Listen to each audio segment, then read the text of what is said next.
ओम शांति। 3/2/2026।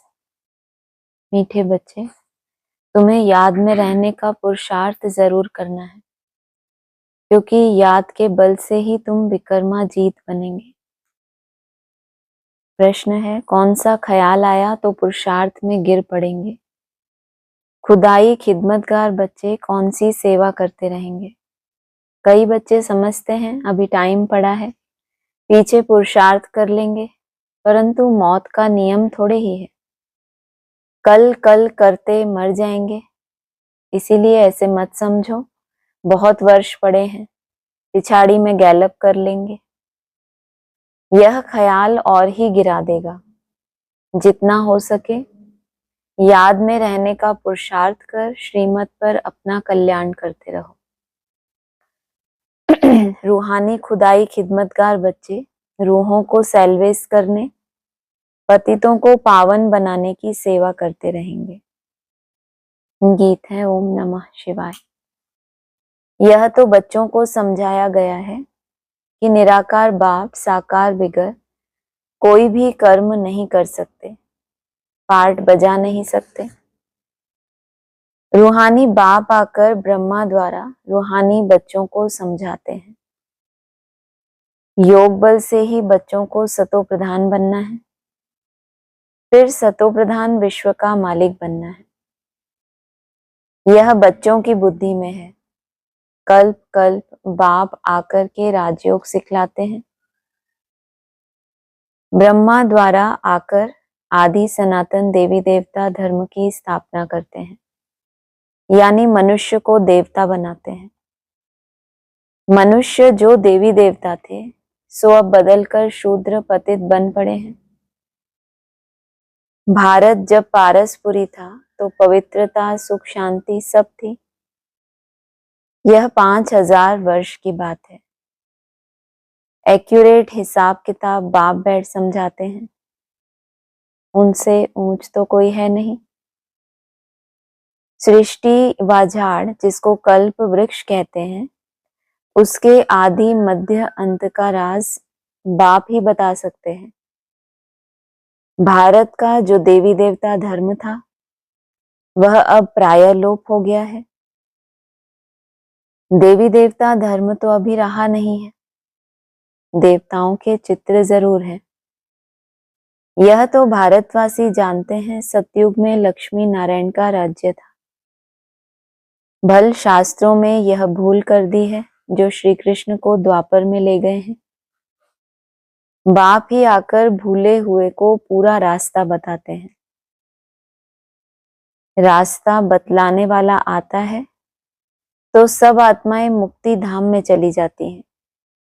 इसीलिए उनको कहा जाता है सर्व का सद्गति दाता। रचता एक ही होता है, एक ही सृष्टि है। वर्ल्ड की हिस्ट्री ज्योग्राफी एक ही है, वह रिपीट होती रहती है। सतयुग त्रेता द्वापर कलयुग, फिर होता है संगम युग।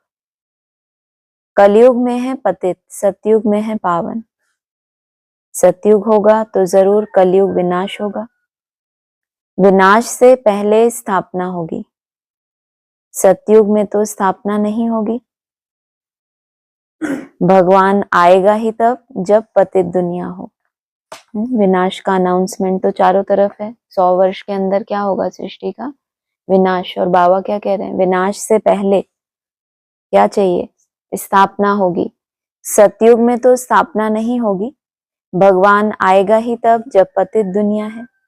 सतयुग तो है ही पावन दुनिया। पतित दुनिया को पावन दुनिया बनाने भगवान को आना पड़ता है।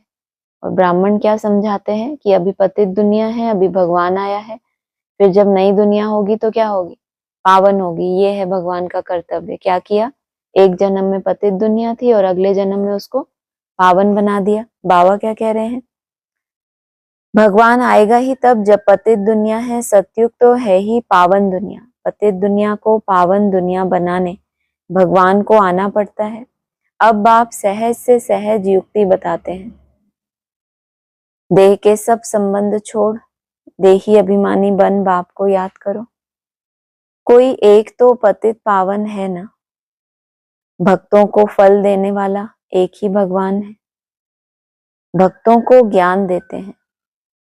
पतित दुनिया में ज्ञान सागर ही आते हैं पावन बनाने के लिए। पावन बनते हो योग से। बाप बिगर तो कोई पावन बना ना सके। यह सब बातें बुद्धि में बिठाई जाती हैं औरों को समझाने के लिए। घर घर में संदेश देना है। ऐसे नहीं कहना है कि भगवान आया है। बड़ा युक्ति से समझाना होता है। बोलो, वह बाप है ना। एक है लौकिक बाप, दूसरा पारलौकिक बाप। दुख के समय पारलौकिक बाप को ही याद करते हैं। सुख धाम में कोई भी याद नहीं करते। सतयुग में लक्ष्मी नारायण के राज्य में सुख ही सुख था। प्योरिटी, पीस, प्रॉस्पेरिटी थी। बाप का वर्षा मिल गया, फिर पुकारते क्यों? आत्मा जानती है हमको सुख है। यह तो कोई भी कहेंगे कि वहां सुख ही सुख है। बाप ने दुख के लिए तो सृष्टि नहीं रची है। यह बना बनाया खेल है। जिनका पाठ पिछाड़ी में है, 2-4 जन्म लेते हैं वह जरूर, बाकी समय शांति में रहेंगे। बाकी ड्रामा के खेल से ही निकल जाएं, यह हो नहीं सकता। खेल में तो सबको आना होगा। 1-2 जन्म मिलते हैं तो बाकी समय जैसे कि मोक्ष में है। आत्मा पाठधारी है ना। कोई आत्मा को ऊंच पाठ मिला हुआ है, कोई को कम। यह भी अभी तुम जानते हो। गाया जाता है ईश्वर का कोई अंत नहीं पा सकते। बाप ही आकर अंत देते हैं। रचता और रचना के आदि मध्य अंत का। जब तक रचता खुद ना आए तब तक रचता और रचना को जान नहीं सकते। बाप ही आकर बतलाते हैं, मैं साधारण तन में प्रवेश करता हूं। मैं जिसमें प्रवेश करता हूं वह अपने जन्मों को नहीं जानते। उनको बैठ 84 जन्मों की कहानी सुनाता हूं। कोई के पार्ट में चेंज नहीं हो सकती। यह बना बनाया खेल है। यह भी किसकी बुद्धि में नहीं बैठता है। बुद्धि में तब बैठे जब पवित्र होकर समझे। क्या कहा? बुद्धि में बाप की बताई हुई बात तब बैठे जब पवित्र होकर समझे। अच्छी रीति समझने के लिए ही 7 रोज भट्टी है। कितने सालों से सुनते आ रहे हैं, ज्ञान समझते आ रहे हैं, पुरुषार्थ करते आ रहे हैं। बाबा क्या कह रहे हैं? समझने के लिए कितना काफी है? 7 रोज की भट्टी है। भागवत आदि भी 7 दिन रखते हैं। यहाँ भी समझ में आता है कम से कम 7 दिन के सिवाय कोई समझ नहीं सकेंगे। कोई कोई तो अच्छा समझ लेते हैं, कोई कोई तो 7 रोज समझकर भी कुछ नहीं समझते। बुद्धि में बैठता नहीं। कह देते हैं हम तो 7 रोज आया, हमारी बुद्धि में कुछ बैठता नहीं। ऊंच पद पाना नहीं होगा तो बुद्धि में बैठेगा नहीं। अच्छा, फिर भी उनका कल्याण तो हुआ ना। प्रजा तो ऐसे ही बनती है। बाकी राज्य भाग्य लेना, उसमें तो गुप्त मेहनत है। बाप को याद करने से ही विकर्म विनाश होते हैं। अब करो ना करो, परंतु बाप का डायरेक्शन यह है। प्यारी वस्तु को तो याद किया जाता है ना। भक्ति मार्ग में भी गाते हैं, हे पतित पावन आओ। अब वह मिला है, कहते हैं मुझे याद करो तो कट उतर जाएगी।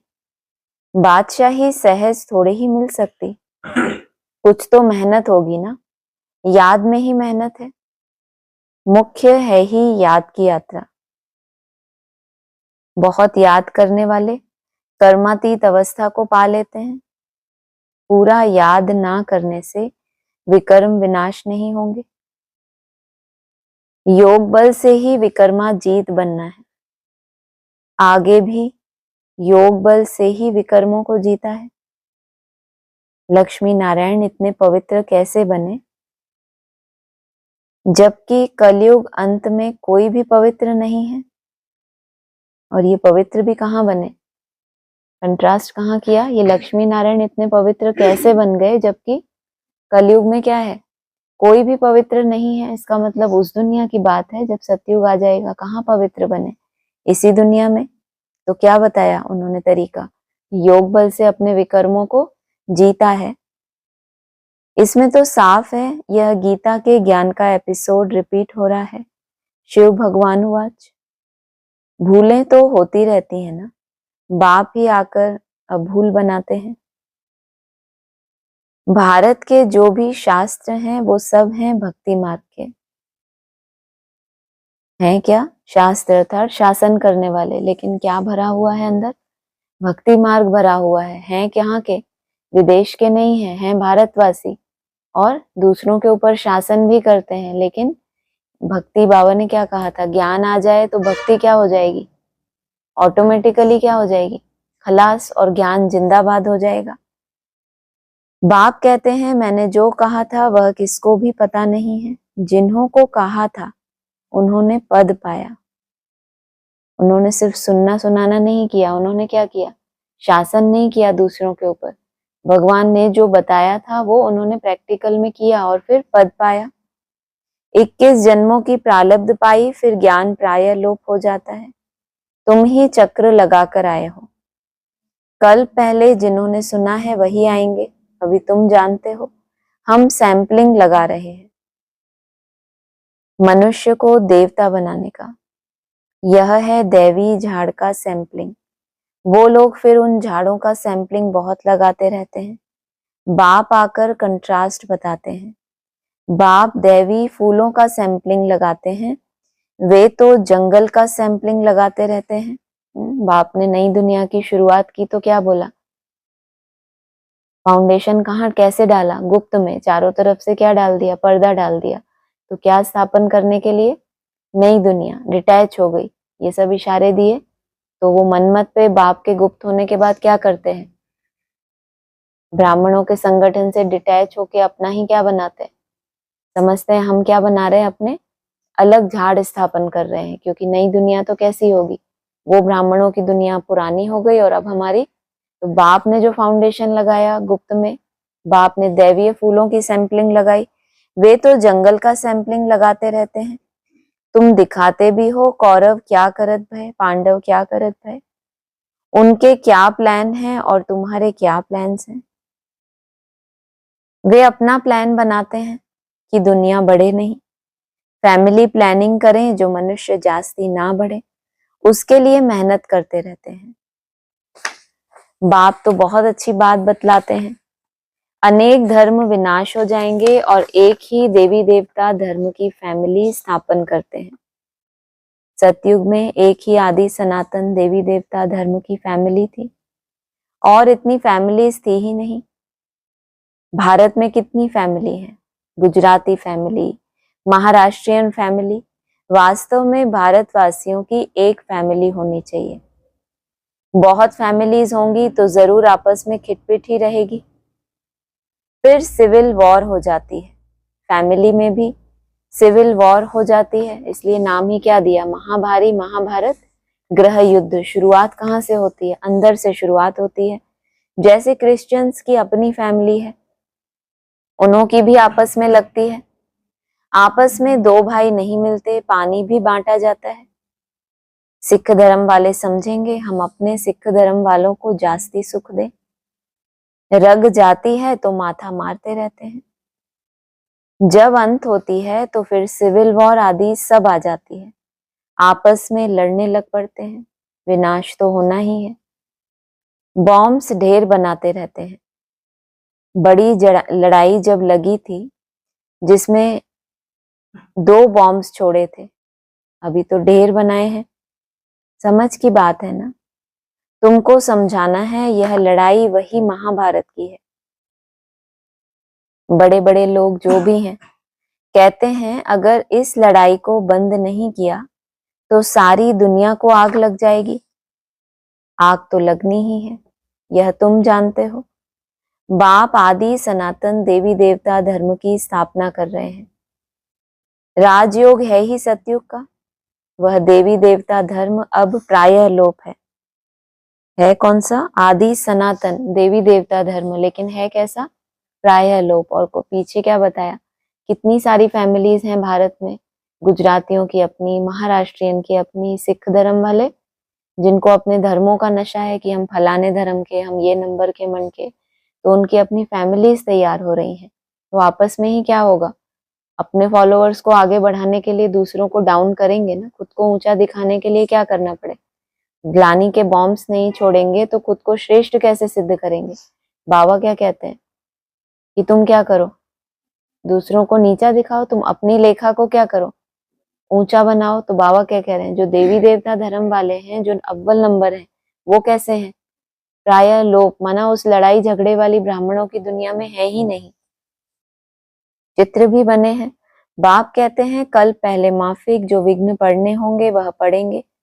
पहले थोड़े ही पता पड़ता है, फिर समझा जाता है कल पहले ऐसे हुआ होगा। यह बना बनाया ड्रामा है। ड्रामा में हम बांधे हुए हैं। याद की यात्रा को भूल नहीं जाना चाहिए। इनको परीक्षा कहा जाता है। हम तो समझते हैं जब कोई विघन आए तो वो परीक्षा होती है। बाबा क्या कह रहे हैं? विघन पहले से तो नहीं पता होता, जब आता है तब पता चलता है। बाद में क्या चिंतन होता है? ये कल पहले भी हुआ था, नथिंग न्यू।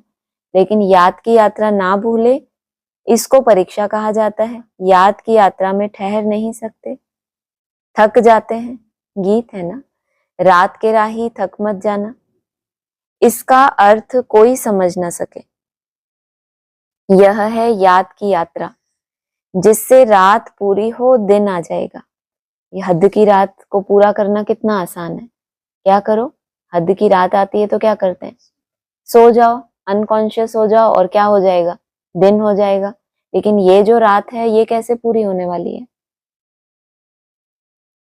कैसे पूरी होने वाली है? सोते सोते। हाँ, ये रात भी सोते सोते निकाल रहे हैं। क्या बोला? यह है याद की यात्रा, जिससे रात पूरी हो दिन आ जाएगा। ऐसे नहीं कि अब कोई समय विशेष आ गया, 27 आ गया तो सब दिन में आ जाएंगे। ऐसा नहीं है।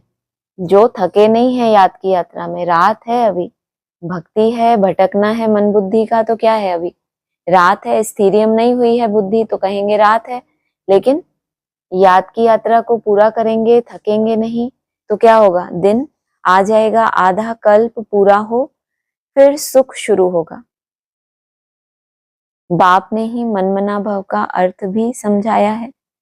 सिर्फ गीता में श्री कृष्ण का नाम डालने से वह ताकत नहीं रही। अब कल्याण तो सबका होना है। गोया हम सब मनुष्य मात्र का कल्याण कर रहे हैं, भारत खास और दुनिया आम। सबका श्रीमत पर हम कल्याण कर रहे हैं। कल्याणकारी जो बनेंगे तो वर्षा भी उनको मिलेगा। याद की यात्रा के सिवाय कल्याण हो न सके। और क्या कहा? सबका हम श्रीमत पर कल्याण कर रहे हैं, सबका कल्याण कर रहे हैं। और लास्ट में क्या बोल दिया? याद की यात्रा के सिवाय कल्याण हो ना सके। अभी तुमको समझाया जाता है, वह तो बेहद का बाप है। बाप से वर्षा मिला था। भारतवासियों ने ही 84 जन्म लिए हैं। पुनर्जन्म का भी हिसाब है। कोई समझते नहीं कि 84 जन्म कौन लेते हैं। अभी तो बताया कि भारतवासियों ने ही क्या किया, 84 जन्म लिए हैं। फिर कोई समझते ही नहीं कि 84 जन्म कौन लेते हैं। अपने ही श्लोक आदि बनाकर सुनाते रहते हैं। पूरी यात्रा को समझें। सीढ़ी के चित्र में क्या है? भारत के उत्थान और पतन के 84 जन्मों की कहानी। उसको तो समझ नहीं सकते कि ये उल्टी सीढ़ी कैसे चढ़ते हैं भारतवासी, फिर उनको कैसे लिफ्ट मिलती है 1 सेकंड में, उसको तो समझे नहीं। क्या करते हैं? जो भी मुरलियां हैं, जो भी उनका मंथन में क्या करते हैं? अपने ही श्लोक आदि बनाकर सुनाते रहते हैं। मुरली में तो बहुत विस्तार है। एडवांस की मुरलियों में तो क्या है? कितना सारा विस्तार है। उनमें जो महावाक्य उनको लगता है ये बाबा ने हमारे लिए बोला, इसमें बाबा ने हमारा पार्ट खोल दिया, तो अपने ही श्लोक आदि बनाकर सुनाते रहते हैं। गीता वही, टीकाएं अनेक लिख देते हैं। जिस टीका को लिखने से क्या हो? जी कहते हैं ना बाबा कि जो भी घर बार से रूठा तो वो क्या करते हैं? गीता लिखते हैं। यहाँ कौन रूठते हैं? ब्राह्मण परिवार से रूठते हैं तो क्या मुरलियों के इशारे भी कौन से पकड़ेंगे कि डिटैच होने के बाद क्या हुआ, नया झाड़ स्थापन हुआ हमसे, और हमारे लिए बाबा ने मुरलियों में क्या किया, ऐसे ऐसे इशारे दिए। तो जो घर से रूठा, बाप के घर से जो भी रूठा, और बच्चे जब डिटैच होते हैं तो क्या बोला है, तुम बच्चे पहले पहले मेरे से बिछड़ते हो, ऐसे नहीं कि तुम रूठ के चले जाते हो, तुमको बाप भेजते हैं कि जाओ क्या करो, तुम कुछ प्रैक्टिकल शूटिंग करो, कुछ प्रैक्टिकल नई दुनिया की स्थापना करो। कहाँ परम धाम से बच्चों को भेजा जाना, लंबा समय साथ रख के फिर उनको भेजा जाना, और कहाँ जो भी रूठा उसने क्या किया, अपनी ही टीका बना दी। बाप ने जो अर्थ सुनाया उसको क्या कर दिया, अपने ही श्लोक ऐड कर दिए उसमें। पहले बताते हैं महाभारत भी पहले कितनी छोटी थी, 1,00,000 श्लोक थे, फिर एडिशन करते करते कितने बढ़ गए। गीता वही, टीकाएं अनेक लिख देते हैं। गीता से तो भागवत बड़ा कर दिया है। गीता में है ज्ञान, भागवत में है जीवन कहानी। वास्तव में बड़ी गीता होनी चाहिए। क्यों? जो प्रैक्टिकल जीवन जिया है वो बड़ा है, या गीता में जो ज्ञान है वो बड़ा है? बड़ी गीता क्यों होनी चाहिए? हाँ, आपका जीवन इतना सुंदर बना कैसे? जीवन तो सभी जीते हैं, जानवर नहीं जीते क्या? जितनी उनकी आयु होती है उतना सभी जीवन जीते हैं, तो कोई बड़ी बात है क्या? कहा जीवन कहानी किसकी लिखी जाती है? जिन्होंने अपने जीवन में क्या किया हो, कुछ विशेष कर्तव्य किया हो। तो भागवत अर्थात जो अपनी ही जीवन कहानी सुनाते रहे तो बहुत उसमें रस आता है। ये हुआ वो हुआ, लीलाएं करना, तो ये सब क्या हुआ, बड़ा क्या है? क्योंकि ईश्वर सबसे बड़ा है, तो उसके द्वारा जो दिया हुआ ज्ञान है वो बड़ा है, या जिसकी जीवन ऐसी बन गई और वो अपने ही गाथा गाते रहे तो क्या कहें, भागवत सुना रहे ना। वास्तव में बड़ी गीता होनी चाहिए। ज्ञान का सागर बाप है, उनका ज्ञान तो चलता ही रहता है। वह गीता तो आधा घंटे में पढ़ लेते हैं। ये जो मुरलियां हैं इसको पढ़ने में समय लगता है, सहज सहज पढ़ते चले जाओ, पढ़ते चले, ज्यादा से ज्यादा कितना लगेगा, कितना लगेगा? आपको ये मुरली हाथ में दे दी जाए कि इसको पढ़ो, आधा घंटा तो बहुत हो गया। लेकिन बाबा ने क्या बोला, ज्ञान का सागर बाप है, उनका ज्ञान तो चलता ही रहता है। कहाँ चलता रहता है? हा? जिनको अपने प्रैक्टिकल जीवन में उस ज्ञान की धारणा करनी है, वो जो आधा घंटा उन्होंने पढ़ा है उसके बाद उनके प्रैक्टिकल लाइफ में लाने के लिए मन बुद्धि में क्या करना पड़े, निरंतर चलता ही रहेगा कि अभी जीवन में ये गलती हुई, इसको कैसे सुधारना। बाबा ने क्या बोला इसके लिए? उनके लिए वो कोई शास्त्र नहीं है कि रोज का हमने एक बार ये 3 पेज पढ़ लेने हैं, क्योंकि बाबा ने कहा है ना मुरली मिस नहीं करनी। ये किसका ज्ञान है? ज्ञान का सागर है वो, जिसका ये ज्ञान है तो बुद्धि में चलता ही रहता है। यह है ही गुप्त ज्ञान, सॉरी उनका ज्ञान तो चलता ही रहता है। वह गीता तो आधा घंटे में पढ़ लेते हैं। अभी तुम यह ज्ञान तो सुनते ही आते हो। दिन प्रतिदिन तुम्हारे पास अनेक लोग आते रहेंगे, धीरे धीरे आएंगे। अभी ही अगर बड़े बड़े राजाएं आ जाएं फिर तो देरी ना लगे, झट आवाज निकल जाए। इसीलिए युक्ति से धीरे धीरे चलता रहता है। यह है ही गुप्त ज्ञान। जब तक तुम पर्दे के अंदर तुम्हारा श्रृंगार हो जाए, और अगर ये बड़े बड़े आ गए तो क्या हो जाएगा, झट से आवाज निकल जाएगा, फिर क्या होगा। अभी क्या चल रहा है, गुप्त ज्ञान, और तुम भी क्या हो, गुप्त, पुरुषार्थ भी तुम्हारा गुप्त। तो अभी जब तक गुप्त है तुम्हें क्या मिल रहा है, अपने लिए समय मिल रहा है। पर्दा खुल जाए, आवाज निकल जाए, और फिर जो म्यूजियम में बैठे हुए हैं चित्र, उनके द्वारा कोई विकर्म हो, कुछ ऐसा दिखाई दे तो कोई निश्चय करेगा। तो कितनी बड़ी जिम्मेदारी हो गई उनके ऊपर, जो लंबा समय गुप्त रह के क्या किए, अपने आप को श्रृंगार किया। अब जब देखने वाले आ गए तो उन चित्रों को देखकर ही तो सौदा करेंगे। उनको हिम्मत कैसे आएगी कि जब आपका प्रैक्टिकल अनुभव सुने कि हम भी पहले ऐसे ऐसे थे, ऐसे एकदम पैदल यात्रा करते थे, कुछ सेकंड रुकते थे, फिर ऐसे, अब हमारा 1 मिनट 2 मिनट, कोई 5 मिनट, कोई 10 मिनट, तो क्या हो गए, हम इस योग्य बन गए। इसीलिए बाबा कह रहे हैं युक्ति से चलता रहता है ही गुप्त ज्ञान। किसको पता नहीं है कि यह क्या कर रहे हैं, समझ ही नहीं पाते कि ये, कहते हैं ना जब ये ज्ञान नया नया भी निकला था तो लोग हैरान होते थे कि ये लोग लाल लाइट के गोले को क्यों घूरते रहते हैं, इससे क्या होता है। उनको पता ही नहीं चलता कि ये बैठे बैठे क्या करते होते हैं।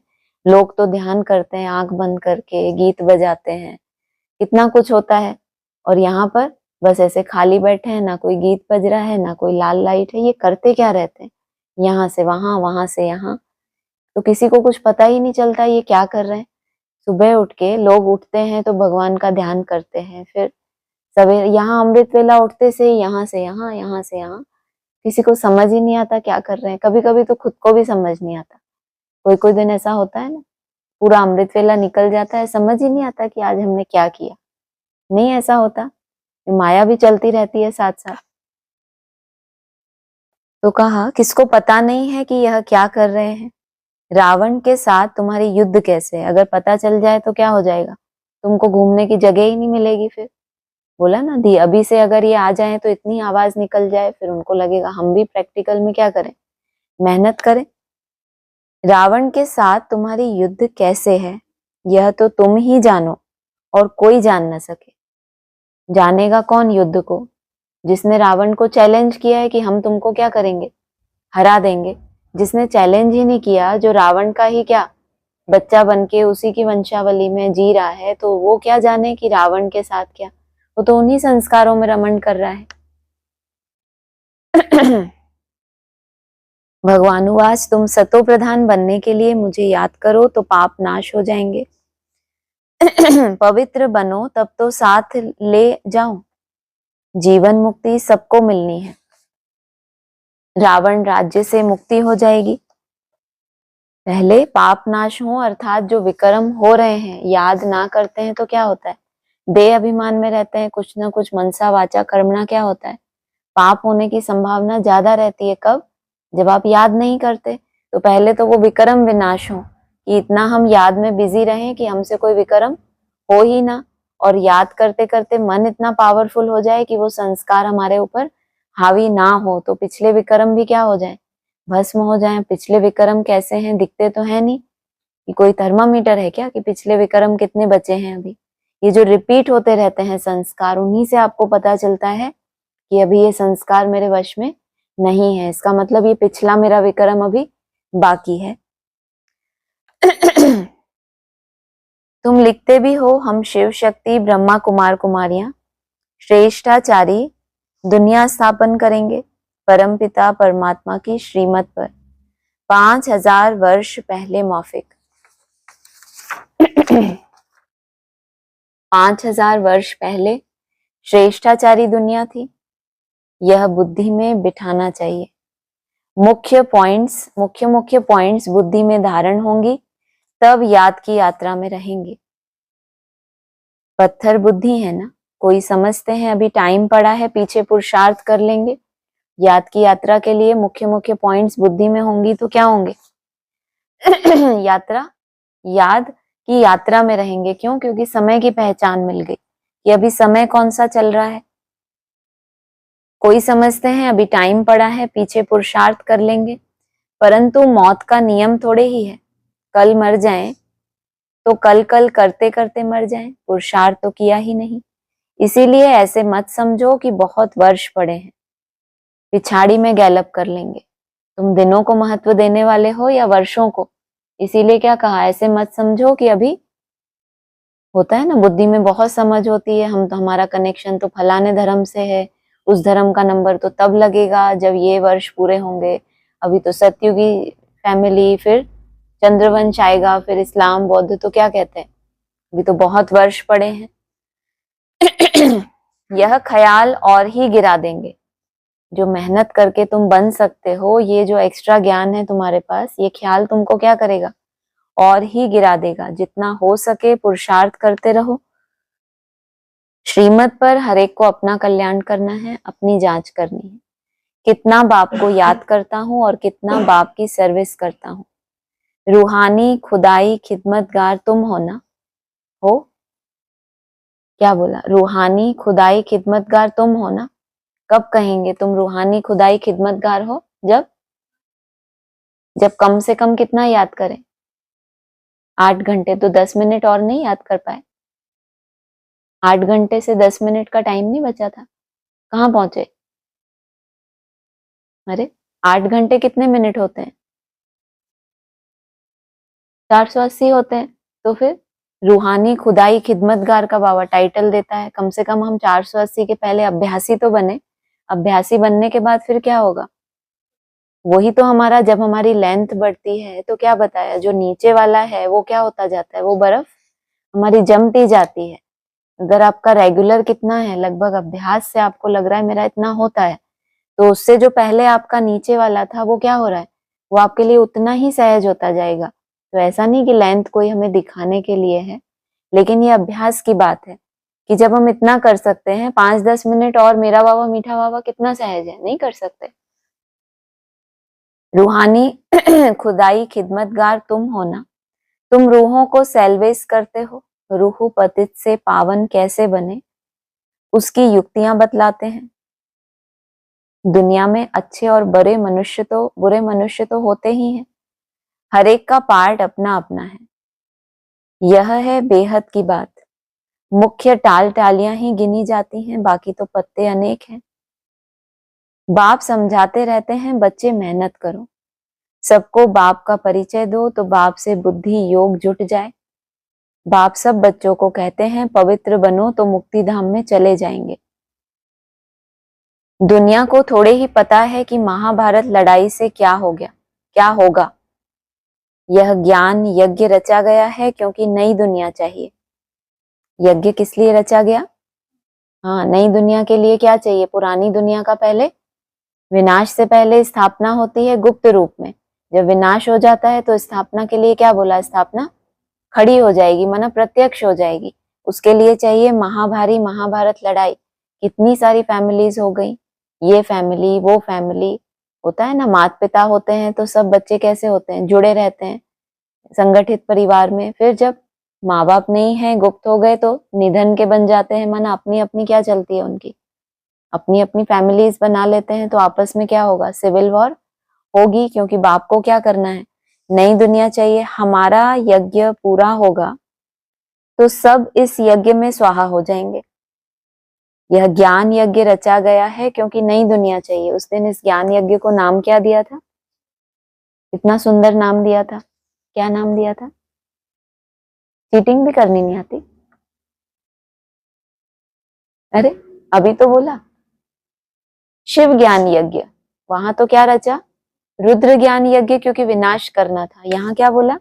यह ज्ञान यज्ञ रचा गया है क्योंकि नई दुनिया चाहिए। कौन सा ज्ञान यज्ञ रचा? शिव है इसमें मुख्य। और फिर उसके द्वारा जो ज्ञान मिला गया, रौद्र रूप धारण करने वाले ने डमरू बजाया, गूंजी विनाश की वाणी। फिर भी कितनी कल्याणी, कल्याण जिनका होना था उनका कल्याण हो गया। बाकी विनाश के लिए कर्तव्य करने वाली आत्माएं भी तो चाहिए ना, सबका अपना अपना पार्ट है। हमारा यज्ञ पूरा होगा इस शिव ज्ञान यज्ञ में, अर्थात गीत आया था ना, ओम नमः शिवाय। किसको नमन करती हूँ मैं? आत्मा। अहम अर्थात मैं आत्मा। एक अर्थ तो ओम का है, अहम आत्मा। मैं आत्मा किसको नमन करती हूँ? अब तुम आत्मा बन गए तो नमन करने क्या दरकार है?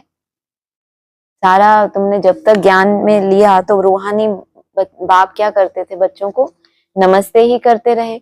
और तुमको कभी उसकी वैल्यू का आभास हुआ? रोज ही बाबा कहते हैं क्या रूहानी बाप की रूहानी बच्चों को। कभी तुमको ऐसा नशा चढ़ा कि अरे बाप रे, रूहानी बच्चों को रूहानी बाप नमस्ते करे? कितनी ऊंची बात है। जब तुम अहम अर्थात आत्मा बनते हो तब तुमको उसका महत्व पता चलता है। अहम आत्मा नमन करती हूँ किसको? शिव को। तो ये यज्ञ कौन सा हुआ? शिव ज्ञान यज्ञ। अब इस यज्ञ में तुम क्या कर रहे हो? क्या स्वाहा कर रहे हो? कुछ स्वाहा करना महसूस होता है कि हाँ मैं कुछ त्याग कर रहा हूँ? जब कोई स्वाहा करता है तो उसको वो एकदम आगे आगे अगर बैठा होगा तो क्या निशानी होगी? उसको वो ताप महसूस होगा कि मेरा देह अहंकार, मेरे जो पुराने विकारी संस्कार, वो सब क्या हो रहे हैं? जल रहे हैं। माना वो आत्मा क्या होती है? एकदम से अग्नि से भस्म हो जाता है क्या? आत्मा को जब तकलीफ हो उन संस्कारों से तो क्या कहेंगे? आत्मा क्या हो रही है? टॉर्चर होती है ना, पुराने संस्कार रिपीट होते हैं। किसी कोई फर्क ही ना पड़े तो वो यज्ञ में आगे आगे बैठा है या पीछे बैठा है? जब उस शिव ज्ञान यज्ञ में अग्नि प्रज्वलित होगी तो क्या होगा? उसको अपने अंदर की वो गंदगी क्या करेगी? पहले तो वो रावण अपने अंदर के रावण को जलाए कि ये संस्कार तो होना ही नहीं। उस संस्कार से क्या हो? घृणा आने लगे, नफरत आने लगे, तो समझो आप ज्ञान यज्ञ में कहाँ बैठे हो, आगे आगे बैठे हो। वो सेक आपको क्या कर रहा है, अंदर से उस गंदगी को जला रहा है, तभी तो आपको वो महसूस हो रहा है। पश्चाताप, पश्चाताप को ताप क्यों बोला? हाँ, ताप अर्थात क्या होता है? ताप अर्थात अग्नि जो जलाए, लेकिन पश्च लगा हुआ है, माना पीछे जाके उनको वो महसूस हुआ, तब तो फिर रिजल्ट ही निकल गई। पश्चाताप की हमें जरूरत नहीं है, हमें क्या करना है? जो ज्ञान यज्ञ से किरणें निकल रही हैं, जो ताप उससे फैल रहा है चारों तरफ, वो रियलाइजेशन करके हमें क्या करना है? रियलाइजेशन भी क्या है? एक अग्नि का ही स्वरूप समझो। पश्चाताप तो बाद की बात है, और रियलाइजेशन तो इधर बाप ने इशारा दिया और हमने उसको क्या किया? रियलाइज किया। तो हमारा यज्ञ पूरा होगा तो सब इस यज्ञ में स्वाहा हो जाएंगे। बाबा ने कहा है ना, इस मानसरोवर में क्या होगा? हाँ, ज्ञान परी बनकर निकलेंगे, इस यज्ञ कुंड में स्वाहा होंगे और क्या निकलेंगे? उनको लगेगा अगर ये इतना आसान है, ऐसे ही बस मेहनत करनी है, तो हम भी क्या करें? हम भी अपने इस पुरानेपन को स्वाहा करके अपनी बाजी तो लगाएं। तो पहले तुम्हारा स्वाहा करना क्या हो जाए, तुम्हारी हाय निकलना बंद हो जाए, तुम्हारे लिए नेचुरल हो जाए। ये भी कोई त्याग है? ये क्या है मेरे लिए?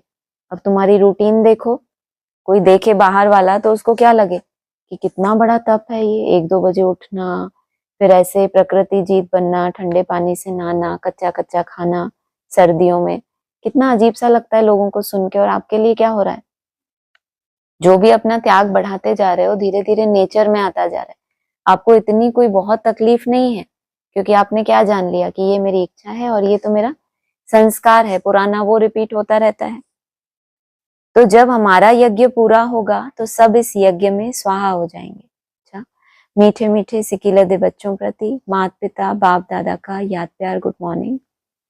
रूहानी बाप की रूहानी बच्चों को नमस्ते, रूहानी बच्चों की रूहानी बाप दादा को नमस्ते।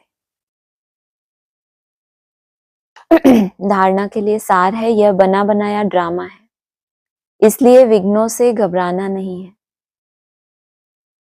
विघ्नों में याद की यात्रा को भूल नहीं जाना। ध्यान रहे याद की यात्रा कभी ठहर ना जाए। विघ्नों में याद की यात्रा को भूल ना जाना। इसलिए आज क्या बोला, याद की यात्रा भूल ना जाए, इसको परीक्षा कहा जाता है। कि विघ्न जैसे ही आता है वो क्या करता है, पहले पहले आपके अंदर घबराहट लाता है। ये क्या हो गया, ये कैसे हो गया, अब मैं कैसे करूंगा, मुझसे नहीं हो पाएगा। ये संकल्प आना मतलब अब आप आगे की यात्रा के लिए क्या हो गए, उमंग उत्साह आपका माया ने क्या कर दिया, डाउन कर दिया।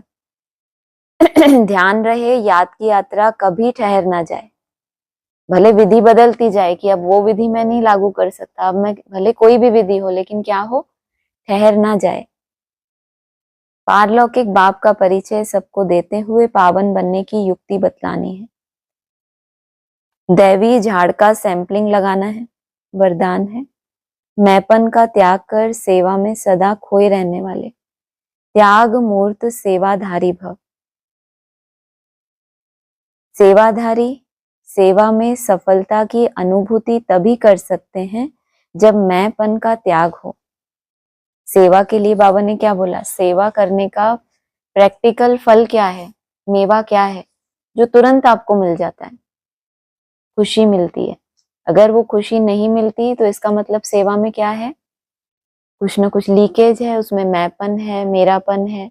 जो हमें सेवा के बदले में हमारी कुछ इच्छा है, हमें ये मिले, हम इतना करते हैं, तो वो कुछ ना कुछ इच्छा मान शान जो भी कुछ है बैकग्राउंड में है, वो दिखता नहीं है संकल्प के रूप में। सेवाधारी सेवा में सफलता की अनुभूति तभी कर सकते हैं जब मैंपन का त्याग हो। मैं सेवा कर रही हूँ, मैंने सेवा की, इस सेवा भाव का त्याग मैंने नहीं की। मैं करनहार हूँ, करावनहार बाप है। मैंपन बाबा के लब में लीन हो जाए, इसको कहा जाता है सेवा में सदा खोए रहने वाले त्याग मूर्त सच्चे सेवाधारी। अगर सेवा की रिजल्ट भी निकल आई, किसी को संदेश देते हैं, कोई बहुत सी आत्माएं ज्ञान में निकल आती हैं, कोई आप बड़ी सेवा के निमित्त बन गए, तो भी क्या होगा, उसमें पीछे मैंपन आएगा कि मेरे द्वारा क्या हुआ, कितनी बड़ी सेवा हुई तो क्या हुआ। अभी तो केवल एक इंस्ट्रूमेंट हो आप, अभी तो वो कच्चा फल है। अभी तो ऐसी सेवा करते करते कितना भाग्य बनाना है आपको, अभी वो फल पका थोड़ी है। अगर आपकी इतनी पावरफुल आपसे सेवा हुई तो आपकी क्या होनी चाहिए? आप तो बीज रूप अवस्था में टिक जाने चाहिए। अगर परमात्मा की आपको इतनी दुआएं मिल रही हैं और बहुत बड़ी आपके द्वारा सेवा हुई तो क्या होना चाहिए? जो आप चाहो बाप ने अगर आपको यूज किया और अगर आपने खुद को सिर्फ इंस्ट्रूमेंट समझा और अपनी जब अवस्था को देखो, अपनी यात्रा को देखो, उसमें कुछ ना कुछ क्या है अभी, तो आपको दो चीजें अलग अलग दिखाई देंगी कि ज्ञान की सब्जेक्ट बिल्कुल अलग है, वो बाप का कार्य है, वो हमसे सेवा कराता है। जो बात हमारी बुद्धि में ही कभी नहीं है, आज से पहले कभी थी ही नहीं, और वो अचानक आपसे कुछ बोल में आ जाए या आपके द्वारा निकले, और जब याद की यात्रा में देखो तो ये दो सब्जेक्ट कैसे दिखाई देंगे? बिल्कुल अलग अलग। ऐसे ही सेवा की सब्जेक्ट है, उसमें बाबा क्या चाहते हैं? सेवा के सब्जेक्ट का तो याद से कनेक्शन है ना। ज्ञान में तो चलो अहंकार आ जाता है, ज्ञान वाचा के द्वारा। कर्मणा सेवा में क्या प्लस पॉइंट है आपके पास? अगर याद में रह के आपने उस कर्म को किया है तो जब याद के सब फील्ड में जाओगे तो क्या होगा? वो कर्म में थोड़ा थोड़ा सा अटेंशन जो आपने दिया वो आपको जब एकांत में बैठोगे तो बहुत मदद करेगा। मैंपन बाबा के लव में लीन हो जाए, इसको कहा जाता है सेवा में सदा खोए रहने वाले त्याग मूर्त सच्चे सेवाधारी। कराने वाला करा रहा है, हम निमित्त हैं। सेवा में मैंपन मिक्स होना अर्थात मोह ताज बनना। शब्द में ताज लगा हुआ है, देखो ताज कितना ऊंची स्टेज पे होता है, सिर पे लगाया जाता है क्या? ताज। और क्या है ये? मोह का ताज है सिर पे। मोहताज, वैसे मोहताज शब्द का अर्थ होता है किसी के अधीन हो जाना, और ये ताज है। बाबा कह रहे हैं कलयुगी दुनिया का क्या है? ये ताज है। कब? जब हम मैंपन जब मिक्स हो गया तो आप क्या हो गए? मोह का ताज आपने धारण कर लिया। धारण कौन सा करना था? ताज कौन सा धारण करना था? जिम्मेदारी का ताज, कि ये मैंने सेवा तो कर दी, माना भले आपने भाषण किया, आपने ज्ञान दिया, अब ये सेवा तो कर दी, अब जिम्मेदारी बड़ी आ गई आपके ऊपर कि आपने दूसरे को ज्ञान दिया, तो अब क्या करना पड़े आपको? 100 गुना बोझ चढ़ जाएगा। अगर आपके जीवन में क्या नहीं है, अगर आपके जीवन में धारणा नहीं है, तो ये तो क्या हो गया फिर? कौन सा ताज धारण करना चाहिए? जिम्मेवारी का ताज और प्योरिटी का ताज। सच्चे सेवाधारी में यह संस्कार हो नहीं सकते। स्लोगन है, व्यर्थ को समाप्त कर दो तो सेवा की ऑफर सामने आएगी। अव्यक्त इशारे हैं, एकता के लिए स्वयं में समाने की शक्ति चाहिए, इससे दूसरे का संस्कार भी अवश्य शीतल हो जाएगा। सदा एक दो में स्नेह की श्रेष्ठता की भावना से संपर्क में आओ। समाने की शक्ति से क्या होगा? कुछ नहीं होगा। क्या होगा समाएंगे तो? वो कहते हैं ना, माला तो कर में फिरे, हाथ में मुरली भी है। हाँ, और फिर उसको पढ़ भी रहे हैं, साथ साथ भी चल रहे हैं। बाबा कह क्या रहे हैं? जो हमारे काम की बात है, कम से कम उसको तो सुनना चाहिए ना। कैसे शीतल हो जाएगा? उसका अपना संस्कार, वो अपनी यात्रा कर रहा है, हम समाएंगे तो कैसे? कभी अनुभव हुआ होगा तब आप बोल पाओगे ना इस चीज को। बाबा कहते हैं अनुभवी मूर्त बनो, तो अनुभवी मूर्त किसके बनेंगे? पॉइंट्स के ही अनुभवी मूर्त बनेंगे ना, कि हाँ ऐसा करने से ऐसा होता है, और इसके विपरीत क्यों होता है?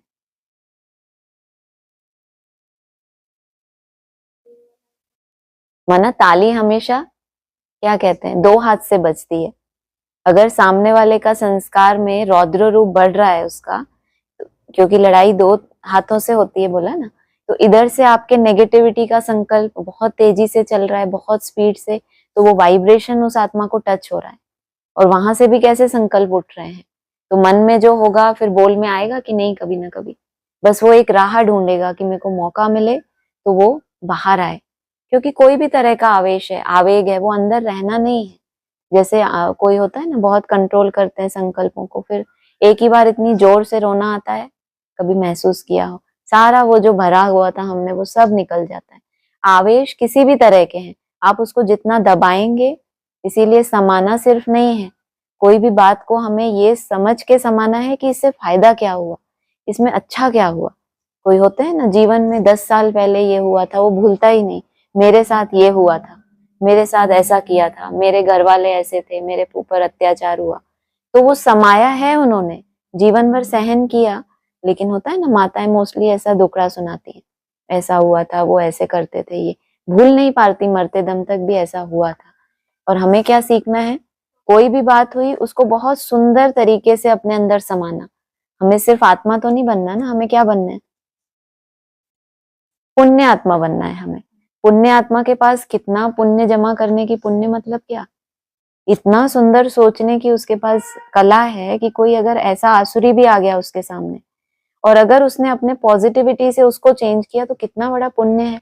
जो आत्मा अच्छा सोच ही नहीं पा रही थी, वो बेचारी परवश थी, वो चाह के भी नहीं कर पा रही थी, उसने 2 मिनट उसको दिए, ऐसी शुभ भावना या जो भी उसने पॉजिटिविटी का स्टॉक जमा किया है उसमें से कुछ बूंदें दे दी कि अरे हमारे पास तो बहुत है, हम किसी के लिए भी अच्छा सोच सकते हैं। कितना बड़ा चैलेंज है ये, कोई छोटी मोटी बात है।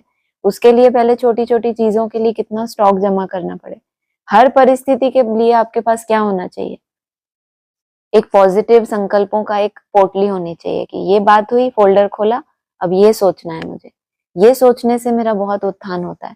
हर एक के पास अपनी अपनी, जैसे होता है ना, व्यक्ति विशेष के साथ हमारा एक लंबे समय साथ रहते हैं तो एक अकाउंट बन जाता है, कुछ भाव कुछ भावनाएं, वो व्यक्ति सामने आएगा तो आपका चेहरा बदल जाएगा। हाँ, आप लोगों का अपना, मैं अपने अनुभव से बोल रही हूँ ये बात, आपका अपना अपना हो सकता है।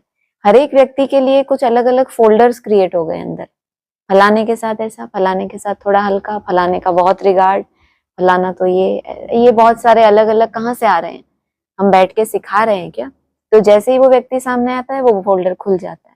ऐसे ही परिस्थितियों के लिए भी हो कि ये विघ्न सामने आया, इस तरह की माया मुझे परेशान करती है, मुझे पता है, और वो देखो आपको बहा के भी ले जाएगी थोड़ी देर। आपको जैसे ही याद आएगा कि अच्छा माया इस रूप से आ रही है, वो वाला फोल्डर खोलना है, ये ऐसा नहीं, ऐसा सोचना है, कितना अच्छा हुआ था, ये नहीं होता तो मैं नष्टमोहा कैसे बनती, मेरे साथ ये परिस्थिति नहीं होती तो मैं ऐसा चिंतन कैसे करती, ये पेपर तो मेरा बहुत ही अच्छा हुआ, कितना सुंदर पेपर हुआ।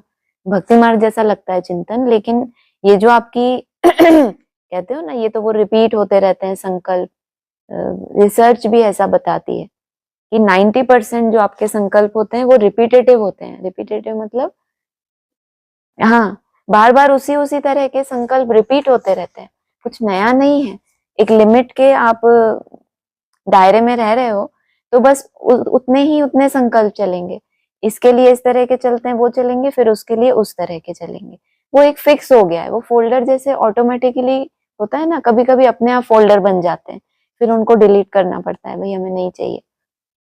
तो हमें अपनी मेहनत से वैसा करना पड़े, और इसको कितना गुप्त रूप से हम करते हैं ये हमारी अपनी चेकिंग है। तो आपको वो महसूस भी होगा कि जब मैंने इस आत्मा को, इसके इसके ही संस्कार थे जो पुराने, उसके साथ ही समा लिया कि ये ऐसी है जैसी है, लेकिन बाबा को पसंद, वो मुझे भी पसंद। पहले होता है ये ऊपरी लेवल पे, ऊपरी मन से आप सोचते हो, लेकिन जब रिपीटेड होते हैं संकल्प तो फिर क्या हो जाता है, वो धीरे धीरे आपके संस्कार में आ जाता है उस तरह से सोचना, फिर आपके बोल में परिवर्तन आता है, तो कितना अंतर आ जाता है। कितना बड़ा पुण्य किया आपने, उस आत्मा को समाया और उसके संस्कार ऑटोमेटिकली, आप क्या चाह रहे थे, ये संस्कार बदले, ये ठीक नहीं है आपको, आप इसीलिए वो थे, रुष्ट थे या नहीं समा पा रहे थे कि ये संस्कार ठीक ही नहीं है, क्यों समाओ। मैं आप लोगों की बात नहीं कर रही, मुझे बुरा मत वो क्यों मैं समाऊं इस तरह से, लेकिन जब आपने अपना दृष्टिकोण चेंज किया तब से उसके, उस आत्मा के अंदर क्या होता है, आपको वो दिखेगा ही नहीं कि वो संस्कार रिपीट हो रहा है, क्योंकि जैसी दृष्टि वैसी सृष्टि। ये कोई छोटी मोटी बात नहीं समझना कभी। राम को तो क्या बोल दिया वशिष्ठ ने, वशिष्ठ ने बोला था ये हे राम, ये दुनिया बनी ही नहीं, है ही नहीं कुछ भी, तू तो सोचता था ये ऐसा है, ये ऐसा है, ये ऐसा है, ये कभी बनी ही नहीं थी। ये तो तुमने जैसा जिसको देखा वैसा तुमने उसके लिए अपने मन में वो धारण कर लिया, तुमने समझ लिया ये ऐसा मेरे लिए सोचता है, ये ऐसा है, ये फलाना है। ये कभी बनी ही नहीं थी, ये आज है कल नहीं है। वो दुनिया है क्या? दुनिया तो वो कौन सी है जो तुमने अपने संकल्पों से क्रिएट कर ली। अब इसी दुनिया में रहना है तुमको जन्म जन्मांतर के लिए। एक बार तुमको चांस मिल गया बस संगम युग पे, कि जिस तरह के संकल्पों में रहोगे, जिस उसी तरह की आत्माएं तुम्हारे कनेक्शन में आएंगी, शुभ भावना वाले होगे, तो कोई भी आएगा तो तुम्हारा तो संस्कार ही बन गया। अब इसी ही सृष्टि में तुमको रहना है, इसलिए कहा मुट्ठी में है तकदीर तुम्हारे। बाकी ये दुनिया जिस तरह से तुम देख रहे हो, अब राम को तो क्यों बोला ऐसा, श्री कृष्ण को क्यों नहीं बोला हे कृष्ण ये दुनिया बनी नहीं, इतनी सुंदर दुनिया है वो तो। अब राम को बोला वो बंदरों की दुनिया, ये दुनिया बनी कहाँ वैसी जैसी बाप बनाना चाहता था, क्योंकि संपूर्ण नहीं बन पाए ना, और तुम उसी दुनिया में ढूंढ रहे हो उस नई दुनिया को। हे राम, ये दुनिया बनी नहीं है, उसका वो भी एक अर्थ है, लेकिन कोई दुनिया तो बनी है ना। वो बने जो हम बनाना चाहें, जो बन गई उसी में हमने अपने आप को ठीक है ऐसा है ऐसा है नहीं, लेकिन हम जैसी क्रिएशन चाहें कि मुझे ऐसे ऐसे संकल्प करना है, तो बस वही मेरा संस्कार बन जाए, तो कहेंगे हमने रची है अपने लिए सृष्टि। तो कहा सदा एक दो में स्नेह की श्रेष्ठता की भावना से संपर्क में आओ, गुणग्राही बनो तो एकता कायम रह सकती है। आपके संगठन की शुभ भावना अनेक आत्माओं को भावना का फल दिलाने के निमित्त बनेगी, उन्हें नई राह मिलेगी, क्योंकि वो आत्माएं कहाँ रह रही हैं, ऐसों के बीच में रही हैं जहां से उनको कभी शुभ भावना मिली नहीं। उन्होंने रखी शुभ भावना, लेकिन आपके संगठित रूप में शुभ भावना से क्या होगा, उन्होंने पुरानी दुनिया में रहकर जो अच्छी भावनाएं रखी हैं, वो जब नई दुनिया में ट्रांसफर होंगी तो उतना कितना सुंदर उनको फल मिलेगा। वो यही तो फल चाहते थे ना, कि हम जैसी भावना रख रहे हैं तो हमें वैसी आत्माएं मिले, वैसा संगठन मिले। तो आपके संगठन की शुभ भावना अनेक आत्माओं को भावना का फल दिलाने के निमित्त बनेगी, उन्हें नई राह मिलेगी। अच्छा, ओम शांति।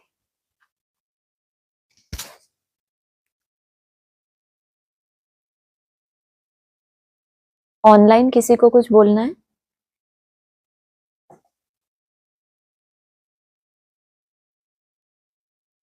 ओम शांति। ओम शांति। ओम शांति। ओम शांति। हाँ जी।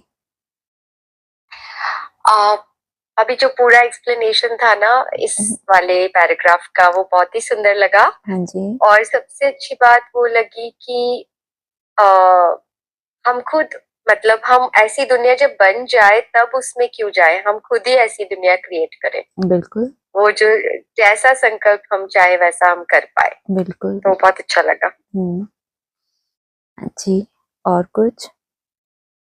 हाँ जी, आज आया कि श्री कृष्ण को द्वापर में ले गए, ये भूल कर दी। ये हमेशा हम ये बात करते हैं ना कि शास्त्रों में ये आया कि द्वापर में श्री कृष्ण आए थे, पर एक्चुअली तो द्वापर की बात नहीं है। लेकिन अब जो हम समझते हैं वो शूटिंग पीरियड की बात है, इस ज्ञान में जो हम समझ रहे हैं। तो फिर बाबा ऐसा क्यों कह रहे हैं कि फिर भूल कर दी? मना उन्होंने दिखा दिया कि वहां द्वापर युग में पार्ट बजाया, क्योंकि उससे पहले तो वैकुंठवासी होंगे ना, वहां से क्या जब सिंहासन धारण करते हैं तो बाबा ने कहा है ना, छोड़ भी दे आकाश सिंहासन, इस धरती पर आ जा रे। तो ये धरती जो द्वापर युग से जो शुरू हुई है, अनेक अनेक आत्माएं या भक्तों वाली जो कैटेगरी है, वो तो इतनी ऊपर नहीं पहुंच सकते जिस ऊंचाई पे वो पांडव गए हैं। कल भी आया था ना पॉइंट में, एक दो दिन पहले, कि पांडव तो हिमालय पर चले जाते हैं, इस दुनिया में विनाश आग लगती है, तो वो तो इतनी ऊंची स्टेज में नहीं जा सकते। तो जो इतने श्रेष्ठ बन गए हैं उनको ले गए हैं, उन्होंने वहां पर उनको पुकारा है कि हमारा उद्धार करने के लिए आप अवतरित हो जाओ। इसलिए विष्णु को तो दिखाते हैं वैकुंठ में है, लेकिन अवतार लिया माना ऊपर से नीचे आए, तो उन्होंने भूल कर दी है कि वहीं पे सब कुछ दिखा दिया, जन्म लिया, लेकिन वहां पर 16 कलाएं हैं। तो जो 16 कलाएं हैं वो तो उतरी ही नहीं, माना कम ही नहीं हुई द्वापर युग में भी।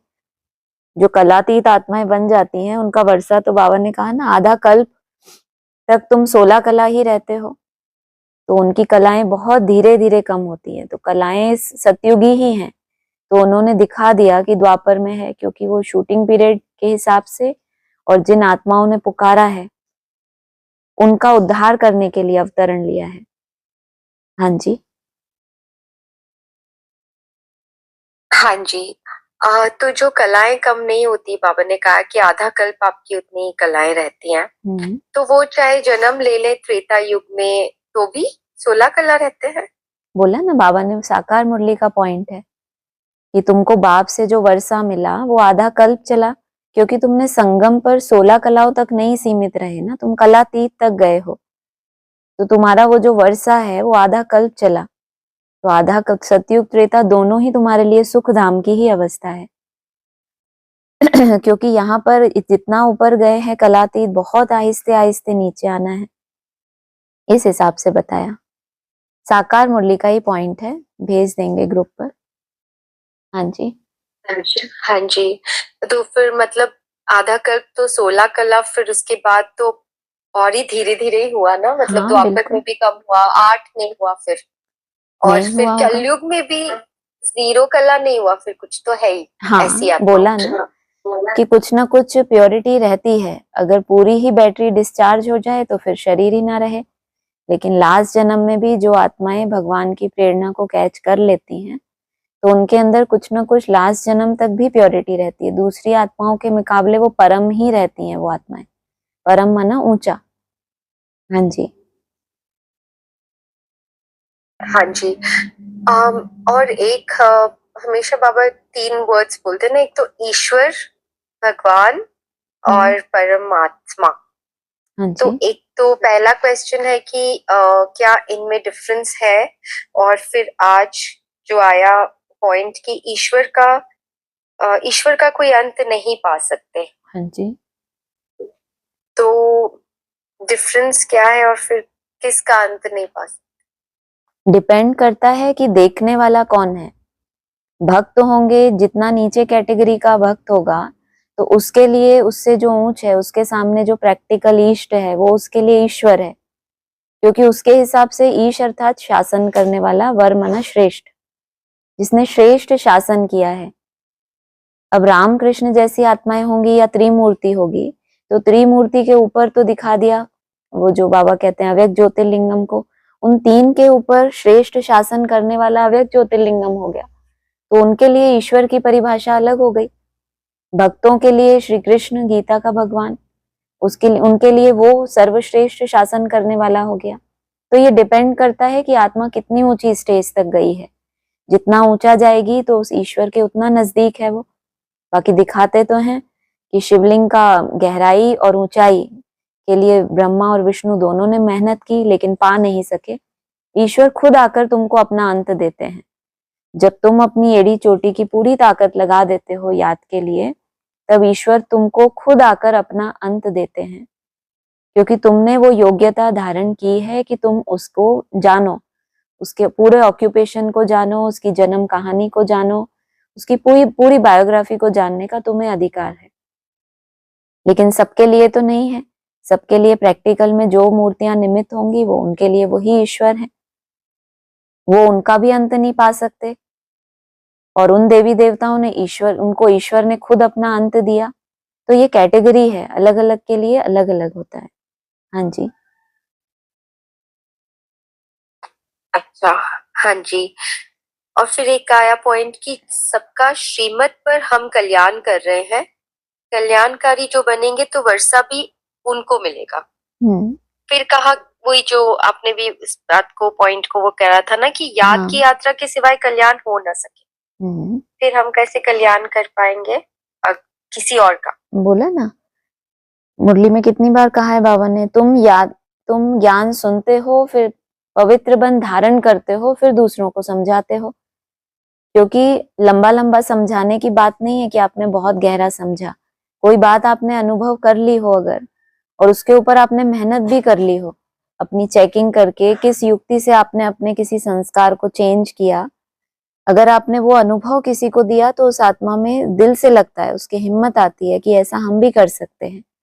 तो ये है अपने जीवन में जो भी हमें, क्योंकि हर ब्राह्मण ज्ञान नहीं चाहता।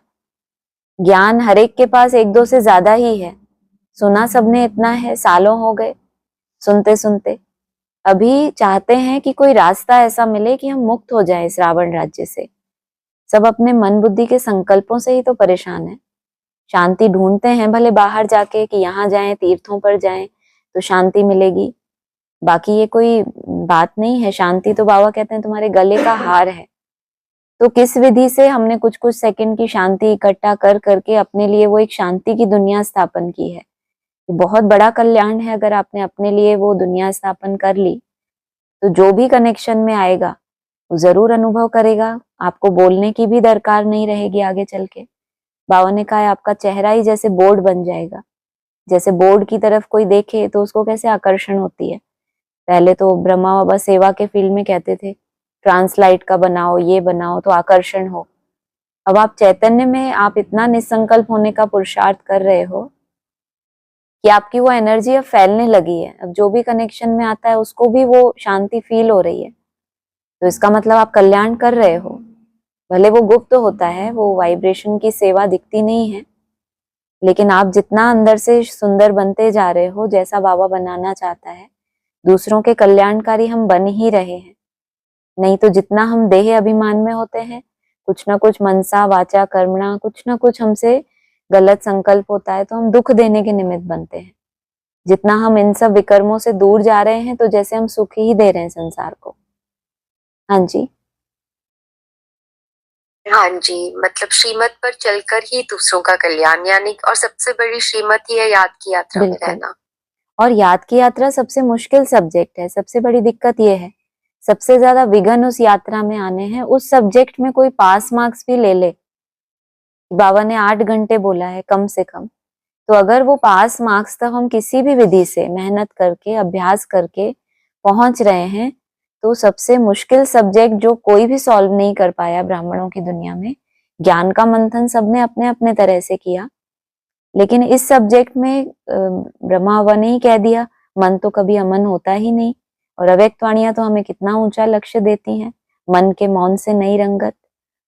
तो अगर कुछ ऐसा नया आपने किया जो कोई भी पहेली जो सॉल्व ही नहीं हो पाई, उसको कैसे और कितनी सहज विधि से, मेरा बाबा मीठा बाबा कितना सहज विधि से करते करते हमने अपने मन को ऐसी ट्रेनिंग दे दी कि अब हम उसको ऑर्डर करते हैं और वो शांत होता है। और हर एक ब्राह्मण को केवल यही चाहिए। ज्ञान के पीछे भी, नई नई परिभाषाओं के पीछे भी वो इसलिए भाग रहे हैं ताकि मन को एक राहत मिले। प्यास है मन की कि उस ज्ञान को धारण करके आत्मा बने, लेकिन उनको लगता है जब तक हमने एक्यूरेट परिचय नहीं पाया बाप का, तो हमें कैसे वो वर्षा मिलेगा। तो अभी ढूंढने के पीछे पड़े हुए हैं। बाबा तो कहते हैं तुमने आत्मा को नहीं जाना तो परमात्मा को कैसे जानेंगे। तो ये कितनी बड़ी सेवा है दूसरों की। हाँ जी, हाँ जी, बिल्कुल। और फिर आज ये भी आया कि गीता में है ज्ञान और भागवत में है जीवन कहानी। हाँ बिल्कुल। जो प्रैक्टिकल में होता है, ज्ञान तो कोई दिखने की चीज नहीं है, ज्ञान तो धारण करने की चीज है। और ही मुसीबत हो जाती है, धारण कैसे करें। अब इतना सुंदर प्रैक्टिकल पाठधारी या कोई मूर्ति आपके सामने आ गई, उसके पीछे भागना, ये तो कोई बहुत बड़ी बात नहीं हो गई। जन्म जन्मांतर भक्ति की है हमने, तो भक्ति अर्थात भागना, भागते ही तो रहे, कभी किसी के पीछे कभी किसी भगवान के पीछे, तो वो तो कोई बहुत बड़ी बात नहीं है। लेकिन भगवान के चरित्र जब सामने आ जाए, उसके पीछे मन बुद्धि भागे। बाकी गीता तो हमें सिखाती है एकदम स्वरूप निष्ठ बनना। निर्वात स्थान में जैसे दीपक की लौ होती है, ऐसी आपकी आत्मा हो जाए। भागवत भी बहुत सुंदर इसलिए है, पहले कम से कम मन की भावनाएं एक भगवान के पीछे तो भागे, दूसरों के पीछे तो ना भागे। उस एक को जानकर उसके पीछे हमारी मन बुद्धि भागे, उसकी जीवन कहानी को जानकर, तो हमारा जीवन भी इतना सुंदर बनने के हम पुरुषार्थी तो बने। बाकी जो गीता में इतना ऊंचा लक्ष्य दिया है नष्टो मोहा बनने का, वो है असली बात जो हमें प्रैक्टिकल में धारण करनी है। हाँ जी, हाँ जी। और फिर कल आया था ना कि नष्टो मोहा बनने के लिए जैसे पहले तो इस देह से मोह हटाना। तो आपका एक्सप्लेनेशन था ना कि ये देह इतनी पराई है कि इन्फॉर्म किए बिना ही विदाई ले लेगी, जैसे हाँ? जब छोड़ देते हैं शरीर, ऐसा तो नहीं तो वो करना थोड़ी चाहिए। ना वो इन्फॉर्म थोड़ी करती है। हमने इतनी पूरी पराई आत्मा है। की पूरी ताकत लगा दी इसको सजाने में, संवारने में, इसको सुख देने के लिए जिस तरह। ऐसा नहीं है, वो हमारा देह की वजह से नहीं, देह के आधार से तो मन ने केवल, वो मन का है। ऐसा नहीं है कि देह के पीछे, वो मन भगाता है हमको। मन की जैसी अवस्था होती है वो हमें भगाता है इस देह के पीछे। बाकी आत्मा एक्चुअल में सुख चाहती है। नहीं तो जो लोग अब सुसाइड करते हैं, उनको क्या अपनी देह से लगाव नहीं है? वो तो अब जानबूझ के उसको खत्म कर रहे हैं, क्योंकि देखो ना कहीं आत्मा को वो शांति चाहिए। उसका जो ओरिजिनल रूप है, जो उसके 7 गुण हैं, उसको वो मिस करती है। वो उसको किसी भी माध्यम से जब नहीं मिलते तो उसको लगता है कि शायद ये शरीर की वजह से है, ये ही नहीं रहेगा तो जो मन में टॉर्चर हो रहे हैं वो नहीं होंगे, लेकिन और ही ज्यादा पापात्मा बन जाते हैं, बाबा ने कहा।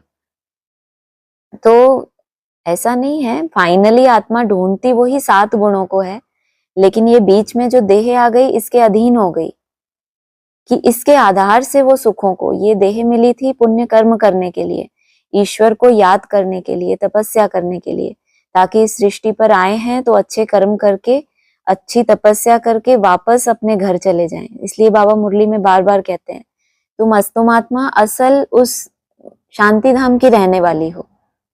ऐसा तो तभी कहा जाता है जब कोई एक्चुअली वहां का है लेकिन यहाँ पे थोड़ा समय पाठ बजाने आया है, लेकिन हम यहाँ आके इस शरीर में संबंधों को ही सब कुछ समझ लेते हैं, हम भूल ही जाते हैं कि हमारा ये एक्चुअल नहीं है, ये सब एक फिल्म चल रही है, इसमें मुझे ये रोल मिला हुआ है, ये सब खत्म हो जाएगा थोड़े समय बाद, कुछ भी परमानेंट नहीं है। तो वो उस समय हमारी बुद्धि में ये नहीं होता, हम लगाव में आकर पाठ बजाते हैं, तो बाबा हमें स्मृति दिलाते हैं कि देह सहित सब कुछ छोड़ो, बैक जर्नी करनी है तुम्हें। हाँ जी, हाँ जी। तो वही था कि आत्मा की जो सद्गति होनी है वो भी तो इस देह के साथ ही होनी है ना, शरीर के बिना तो आत्मा की सद्गति भी तो नहीं है ना। बिल्कुल। ये तो नहीं कहा बाबा ने कि शरीर का त्याग कर दो, बाबा ने तो इतना ही कहा है कि जो इसमें तुम्हारा अटैचमेंट हो गया, देह के कारण ही, देह के संबंधों में, पदार्थों में हमारा अटैचमेंट हो गया, तो उस अटैचमेंट को खत्म करो, मोहताज को उतार दो। आज बोला ना मोहताज, तो हमारी याद की यात्रा किसी न किसी अगर संबंध के, परिस्थितियों के, पदार्थों के अधीन हो रही है तो अभी हमने मोह का ताज धारण किया हुआ है कि मैं आत्मा तो हूं लेकिन अभी इस देह में हूं, मेरे अपने ये कर्तव्य हैं। डिटैच होकर पार्ट बजाना, जैसे कोई एक्टर किसी मूवी में पार्ट प्ले करता है, सारा कुछ एक्टिंग करता है लेकिन अंदर से तो उसको पता रहता है ना कि मेरा एक्चुअल पिता कौन है, मेरे एक्चुअल संबंध कहाँ के हैं, मैं हूं कौन। तो ये नाम है, ये रूप है, सब कुछ ऐसा लगना चाहिए टेम्पररी है। तो सिर्फ एक स्मृति की बात बताई, देह को छोड़ने की बात नहीं बोली बाबा ने। हाँ जी, हाँ जी, हाँ जी। मतलब वही अपना पर्पस जो था वो भूल गए, आत्मा भूल गई कि मेरा एक्चुअल पर्पस क्या था, और उसमें घुस गए जब, तब फिर बाबा स्मृति दिलाते हैं। बिल्कुल, है ना। नहीं तो जो जीवन हम जी रहे हैं आज संबंधों में, हमसे बेहतर तो वो पशु पक्षी होते हैं, पक्षियों के, चिड़िया होती है ना, जब उड़ना सीख जाती है तो वो भूल ही जाती है, वो अपने रास्ते, वो अपने रास्ते। वो यहाँ तो देखो जीवन भर माँ बाप बूढ़े हो जाते हैं, छोड़ना ही नहीं चाहते, लगाओ झुकाओ हम संभालेंगे, तो कितना फर्क है। वो जब इंडिपेंडेंट हो जाते हैं, पशु पक्षियों में भी कोई कोई सतो प्रधान होते हैं, बंदर के लिए बाबा ने कहा है बहुत मोह होता है। तो हम किस तरह से पार्ट बजा रहे हैं सृष्टि में आके, संबंधों में आना, पार्ट प्ले करना, लेकिन साक्षी होना, डिटैच होके रहना कि इस दुनिया में कुछ भी परमानेंट नहीं है। ये देहधारी जो आज दिख रहे हैं कल होंगे कि नहीं पता नहीं, तो उनके पीछे अपनी आत्मा की शक्ति अर्थात संकल्पों की शक्ति को इतना क्यों वेस्ट करें। जितना जरूरी है उतना हमने विचार किया और फिर डिटैच। बहुत बड़ी बात है, लेकिन फिर भी हमारी बुद्धि में जितना होता है लेकिन उसको हम धारण करने में उतना सहज होता है। हाँ जी, हाँ, और फिर हम अपने आप को बहुत बुद्धिमान कहते हैं। इससे तो बेटर पक्षी पक्षी है ना। अभी मुझे तो पक्षियों के एग्जाम्पल बड़े अच्छे लगते हैं।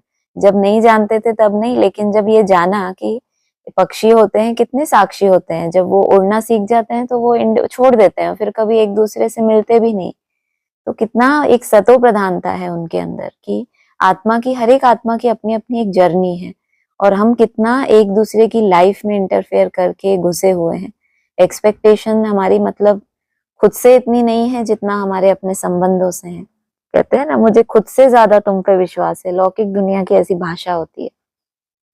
तो जबकि ऐसा होता है क्या, ये प्रैक्टिकल बातें नहीं है, लेकिन मोह माया के कारण चल रही है दुनिया, सबने मोहताज धारण किया हुआ है। हाँ जी, हाँ जी, मतलब स्टार्टिंग में ऐसा नहीं था, हाँ अब ऐसे बिल्कुल हो गए हम, हो गए। इसलिए बाबा याद दिला रहे। इसलिए मुरली में बाबा कहते हैं मैंने तुमको यहाँ भेजा था पार्ट बजाने, तुम साक्षी होकर पार्ट बजाओ, अटैचमेंट में क्यों आते हो। माना मैंने तुम्हें भेजा था किसी एक पर्पस के लिए कि जाओ कुछ अच्छा, तुम्हारे पास इतना अच्छा, तुमने संगम युग पे क्या भरा, नष्टो मोहा बनकर अपने लिए पावर भरी अपने अंदर। अब उस पावर से किन्हीं आत्माओं को सदगति दो, किसी का कल्याण करो, सृष्टि पर तुम्हारी दरकार है। और वो भूलकर फिर तुम धीरे धीरे केवल अपने ही उसमें, पहले तुम विश्व कल्याणकारी थे, सारे विश्व तुम्हारे लिए परिवार था, तुम्हारा वसुदैव कुटुंबकम तुम्हारी सोच थी। धीरे धीरे तुम्हारा दायरा सीमित होता गया। जितना जितना तुम आत्मिक भान से दूर होते गए, अपनी देह को ही सब कुछ समझते रहे, तो तुम्हारे लिए तुम्हारे संबंधी, तुम्हारी देह के पदार्थ, बस वही सब कुछ हो गया। और कहाँ तो ऐसे राजाएं महाराजाएं हुए, उन्होंने अपनी देह की कभी परवाह नहीं की। ऐसी हिस्ट्री में बहुत सी आत्माएं हैं जिन्होंने सत्य के लिए परवाह ही नहीं की। तो कहेंगे ना कि हम अपने उस स्वधर्म से दूर होते गए, देह ही सब कुछ हो गई, तब हमारे लिए बाप को आना पड़ा। हाँ जी, हाँ जी, हाँ जी। और आज एक और पॉइंट था कि हमारा यज्ञ पूरा होगा तो सब इस यज्ञ में स्वाहा हो जाएंगे। बिल्कुल। वरना फिर डिबेट नहीं करेंगे कि ऐसा नहीं ऐसा, आप उनको समझाओ। जब आपका समर्पण स्वाहा, आप संपूर्ण समर्पण हो गए आप, तो वो तो सिर्फ उस प्रैक्टिकल जीवन को देखकर ही स्वाहा हो जाएंगे। उनको लंबा लंबा समझाने की दरकार नहीं है।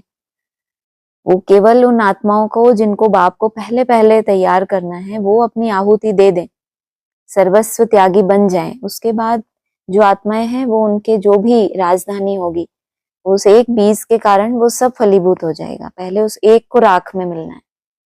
हाँ जी। हाँ जी। और कल का एक पॉइंट मतलब बहुत ही परफेक्ट लगा, बहुत सुंदर लगा था। और उसको समझना भी है कि बेहद की जिम्मेदारी पूरी करेंगे तो हद की स्वतः पूरी हो जाएगी। तो बिल्कुल। बहुत सुंदर लगा, लेकिन ये कैसे होगा? बेहद जब अपने ऊपर जिम्मेदारी समझेंगे, जैसे आज भी बाबा ने पूछा, तुम रूहानी खुदाई खिदमतगार हो ना? तो बाबा रूहानी खुदाई खिदमतगार उनको कहते हैं जो कम से कम 8 घंटे का पुरुषार्थ करें आत्मा अभिमानी होने का। तो ये मेरी बहुत बड़ी जिम्मेदारी है कि मुझे ऐसा खुदाई खिदमतगार बनना है। अगर आप यहाँ तक पहुंचे मेहनत करके, कैसे भी इसको मुझे अपनी नेचुरल नेचर में लाना है, तो 8 घंटे की मेहनत मतलब ये आपने बेहद की जिम्मेदारी उठा ली कि इतना मुझे करना है। और फिर जो हद की है उसमें आप देखेंगे, पहले बहुत ज्यादा हम संतुष्ट करने की कोशिश करते थे सब अच्छे से, लेकिन कुछ ना कुछ विघ्न आते थे उसमें। हद की जो जिम्मेदारियां हैं उसमें बहुत से विघ्न आते थे, लेकिन बेहद को हमने क्या किया, बहुत मजबूत बना लिया। तो अब वो जो याद से जो बोला है ना, विकर्म विनाश होते हैं, ये जो हमारे सामने आने वाली परिस्थितियां हैं, ये भी तो हमारे हिसाब किताब है। चाहे वो किसी आत्माओं की तरफ से आए, चाहे वो हमारे ही स्वभाव संस्कार, हमारा आलस अलबेलापन, लेकिन अपने को अगर आपने बेहद की जिम्मेदारी में खड़ा कर लिया कि मुझे यहाँ तक पहुंचना है कि मैं भी खुदाई खिदमतगार हूँ, मैं केवल एक गृहस्थी नहीं हूँ, तो आपकी हद की जिम्मेदारियां आपको लगेगा बहुत सहज सहज पूरी हो रही हैं, कोई बोझ नहीं है मेरे ऊपर। हाँ जी, ये थोड़ा सा अनुभव होता है जब ऐसा बिल्कुल बिल्कुल होगा प्रैक्टिस ही। करते हैं तो। इतने बंधनों में हाँ रह जी, के इतने जब बंधन प्रैक्टिस करेंगे तो अनुभव क्यों नहीं होगा? उस अनुभव से ही तो सेवा होनी है दूसरों की। हाँ जी, जी, हो गया। ठीक है। Thank you. ओम शांति। और किसी को बोलना है? थैंक यू दोनों को। ओम शांति। ओम शांति। हाँ जी, हाँ जी।